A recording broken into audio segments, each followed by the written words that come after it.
Hey guys, Adam Rose, Western Ohio Mortgage here in Sydney, Ohio. I'm the Vice President Senior Loan Officer, and this is another episode of the Mortgage Guy Podcast. And this week I have Luke Dodds from the Timber Garage located in Anna, Ohio, and he is going to give us a little bit of background on himself, on his company, and how he can help you and your clients. Luke, thanks for coming on today, man. Absolutely. Thanks for having me. I appreciate you. Super excited. Letting me talk to your audience. Yes. So I'm not going to do much talking today. He's going to do all the talking because his energy levels are here. Mine are just mediocre. I'm just getting older. So Luke, first off, give me a little bit of background on yourself, just like a little quick bio. Absolutely. So I'm 19. I graduated from Anna High School in May of 2023. Mm-hmm. So, less than a year out of high school. I was on a big, I was at a total crossroads in life. Okay, do I need to go to college? Can I just run with this business?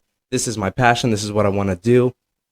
Can I make any money? I don't want to live in poverty. You make it work, right? Yeah. What's the point of going into business if I'm going to be poor? Yeah, is basically where I was at. And so it was a huge decision for me. And the day before Ohio State orientation, I stayed up for like 3 hours talking with my mom. And I was like, this is everything I know about my company. Here's how I'm going to make money off of it. And she was like, well, that's genius. Why didn't you say that before? Right. What kind of propelled you into it? You've been around it. Absolutely. From family, right? Yes. So how'd that work out? Like, it was just, I don't know. I couldn't see myself in school.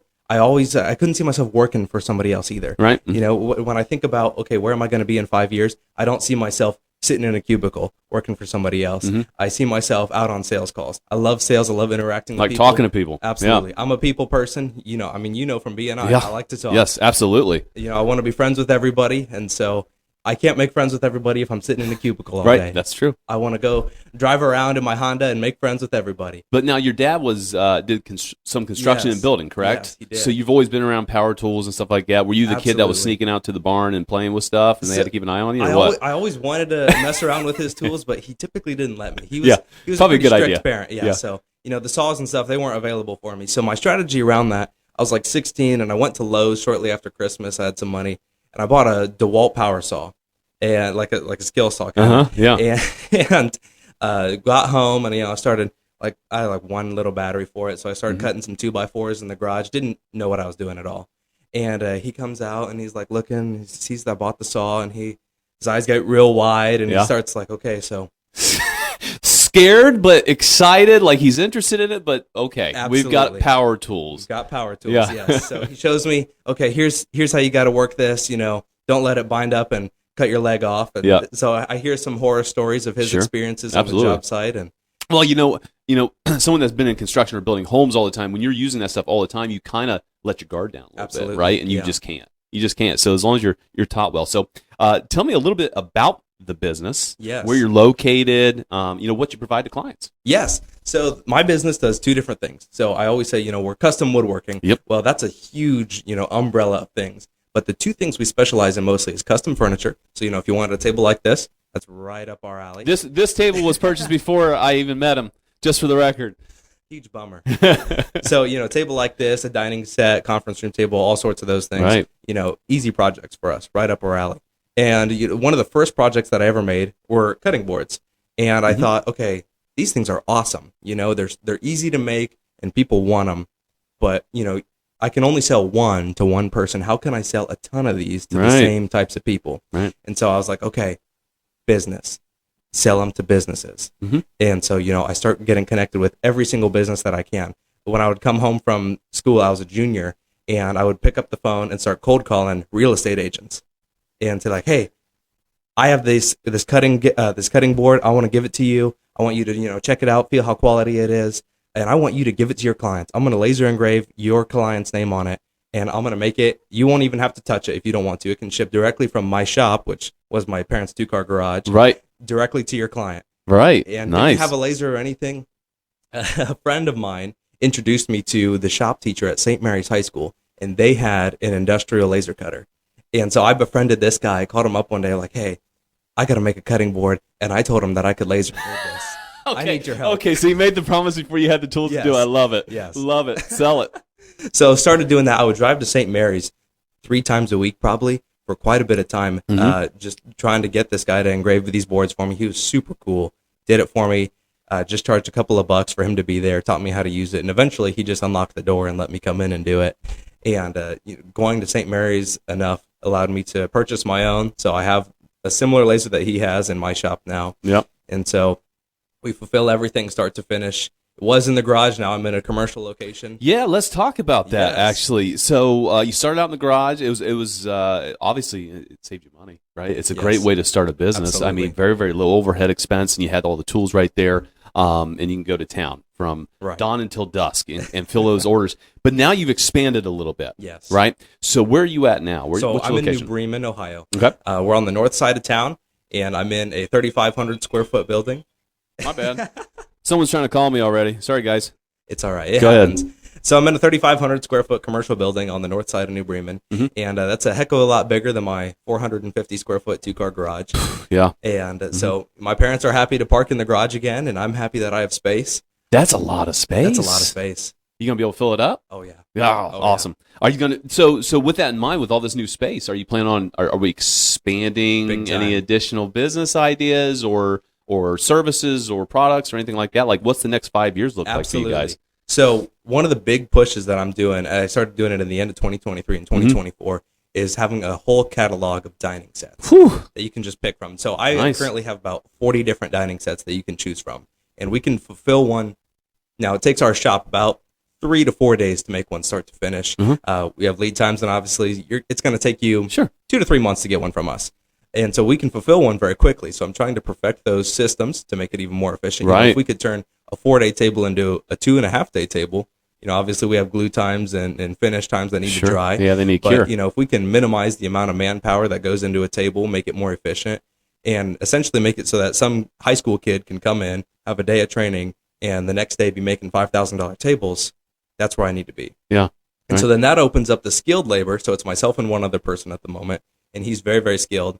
So that opens up the skilled labor to do the niche projects, something like this, something that, okay, you have to have been woodworking for a while to understand how to do this. Yeah. And, the Timber Garage, we get a lot of, I always say we're the company that can do the weird projects for you. Right. Yeah.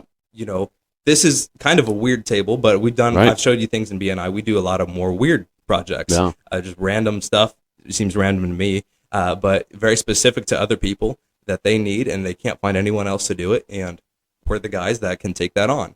And so, that frees up the skilled labor to do those kinds of projects. So I really want to start hammering down, making the dining sets, building the chairs, building the tables, spraying on the finish, all that. I want to make it seamless, just super simple. So those larger projects, like the dining room sets, how does that ship? Or do you, because obviously you're not doing business just locally. Correct. You're doing it all over the place. Correct. How does that look? So it depends. I always try to convince the customer to come pick it up. They're going to save a ton of money that way. Right, yeah, because I'm sure it's expensive to ship something like that. Absolutely. Come get the table. You're going to save tons of money. If you live reasonably close to us, we can negotiate a deal to get you free shipping. For example, just sold a table not that long ago to a gentleman in Botkins. Okay, that's 5 minutes from me. Yeah. To make this sale happen, we'll deliver it to you. Right. So that's always a negotiating point for me is, okay, how can I get this table to you? Because, a lot of people, let's say they live in Columbus, and the shipping comes back at $450. Okay, that $2,500 set's now almost $3,000, kind of getting out of their price point. So I start doing some negotiation. Okay, can I meet you in Marysville? Can I do different things like this to try and get that to you? I mean, that's the nice thing about being a small business, right? I mean, if you're a large corporation, it's black and white. It's like, it's this way or it's no way. Right. That's it. So I've got a lot of flexibility in there on how I can make a deal happen with you. I want to make everyone the perfect set for them. Right. And, I can fit your budget a lot of times. If you have some money to play with, I can give you something super nice. But if you have a tight budget, I can still deliver a pretty good table for a reasonable price. Right. Absolutely. So I'll tell you what. So let's dive into the product. So this, guys, is something that, hey, some of my clients actually have seen this past Christmas. So I hope you really enjoyed it. And all of his information's in there. It's a great box, great package, everything. But let's bust that puppy open and let's show people. Absolutely. Open her up. Your customers and the people who purchase from us, they have great taste. Since they're buying from the Timber Garage, they have great taste. And I'm going to do this here. Okay. You're good. That way you catch you. Absolutely. So I like to open up the box, and the first thing I always point at is the piece of candy. And it says, have a treat. You deserve it. Yeah. Your client deserves a treat. And who doesn't like a piece of candy? So now, I'm a sucker. You should put a whole bag in there. You're eating a piece of candy as you're opening up your board. And, you got all those happy chemicals going off in your brain from the candy, and you're looking at the logo there. And so on the board here, I always have it wrapped up. I put a little stamp there, my business card, and it says, "You look great on our board," because they're engraved on it. And so you just peel back the sticker, open it up. It's like Christmas all over That's again. right. Look at that. Very slick. So this is one that Here, we'll move a this lot over of here, folks so it's out haven't of the way. seen, where we do the monogram. And so this is actually a client's board that I'm going to ship out later today. I got to Very rewrap cool. it. But Yep. so, if one person were to go on the website and just buy a board just for them, this is what that looks like. So, it's got their monogram on it. And then on the back, it has my brand, my website down there. And it's just a really thick, heavy cutting board. Yeah, it is. And now, wood-wise, do we have a variance on styles? Do you get to pick? Do you just already have them ready to go? What's that look like? If you don't mind me asking. We use a lot of Check it out, maple and guys. walnut, which is what this is here. When it comes to the different wood types, so this is a standard board for us. So we have maple. I know that it looks like two different species of woods here, but Sure. this is all maple. Maple has a lot of variance in grain and color. Mhm. And this little dark stripe here is black walnut. And so we do offer another board that would be cherry and maple. And those are the two standard boards. They're readily available. Nice. I've got about 50 of them sitting in the shop right now, ready to be shipped out. And if you wanted something custom, you could obviously fill that out on the website. Right. You could get a custom board. We are custom woodworking, so you can get something custom from us. So so just customer experience wise, so like a big thing here, and what he talked about was delivering these to your clients, right? It's a business gift a lot of times. Absolutely. I mean, obviously personal use too. If you guys love them, go out to the website at timbergarage.com. Yes. Right, and you can put your order in. But from a business standpoint, if you're wanting to thank a customer, thank a client, whatever the case might be, these are great opportunities, and you can buy them in bulk. Yes. All right, now hear this. This is the cool thing about it that I liked. So during the Christmas season, we bought a semi-large order, nothing crazy, right? We're not buying 100 of them, but buy a large order. And if you don't have a need, right, at the moment to fill those, and I might be speaking out of turn, but you're going to hang on to them for them, right? Is that for everybody? That is Okay. for everyone. I just wanted to make sure. I was about to say, time out. We're not storing all this stuff. But yeah, he stored it for us. And as I had the need, we can send them out. We know another individual has like 20 boards over there, and as he has a client that he wants to thank, he's going to shoot over a message, say, "Here's the logo, here's what I want it to say," and ship it out. Yeah, It's slick. Yeah, so I tried to sell these bulk prices to people, and it's hard for someone to know. Okay, 25 people that I want to send a gift to right now. Exactly. Yeah, it took me quite a while to come up with that, but eventually I'm like, okay, we got to store this, let them ship it as needed, and it works great. Yeah, that's awesome. That's awesome. So, love the business, love the products. People have given me great feedback on it, and that's what I wanted to cover today. So, what is the best way for people to get in touch with you? Is it strictly through the website? Is it through Facebook? Do you have all sorts of mediums? Do you want to email? What works best for you guys over there? Because I'm sure you got stuff coming in from all over the place, and it's nice to kind of narrow down where everything's coming from. Any way you want to contact me, I'm going to get it. I'm always on my phone. I'm always checking my email. I'm always doing different things. I'm going to get whatever message you send me. If it's on Facebook, if it's an email, if it's a text, if you call me, I'm going to be there. Whatever works best for you, I'm going to get it. Very good. So, guys, we're going to put a plug out there on our YouTube channel. It's going to have his website. It's going to have his Facebook plug. Everything is going to be on there. And that way you can check out these cutting boards and charcuterie boards. All right. So I had someone ask me, "Hey, my wife and I are arguing about this. Is this a charcuterie board or a cutting board?" I said, "Well, neither of you are right. No one wins because they're both." Right? I mean, because personally speaking, if I have this monogrammed, I want this for display more than I want to cut food on it. Hey, it's going to And hold that's up either my way. opinion. But yeah, you can use this cutting boards, and again, it's great for clients, guys. So check out the timbergarage.com. Talk to Luke. Check out his offerings. And again, if you have some custom project, you're building a new home, and you're like, "I want a custom dining room furniture, dining room set," come talk to him. Check out the shop. See what he can do. It's amazing. So is there anything else I missed about your business that you'd like to talk about, Luke? I don't think so. I think we've got it pretty nailed down. I think so. Custom woodworking. If you need anything from us, we're your people. The quality we deliver at the price we come in at. Yes, we're a bit more expensive than your standard furniture store, but we're infinitely customizable. Absolutely. I love it. Guys, that's everything this week. Thank you again, Luke, for coming on today. And this will be out next week. And we are looking forward to some of the feedback. So, guys, when you check out the YouTube channel and you're watching the video, give us some feedback. If you've had bought a product from the Timber Garage, make sure you comment on there. Go out and follow his Facebook page, Timber Garage. And that's it this week. Remember, guys, subscribe on YouTube. Check us out on Spotify and Apple Podcasts. And we will catch you all next week.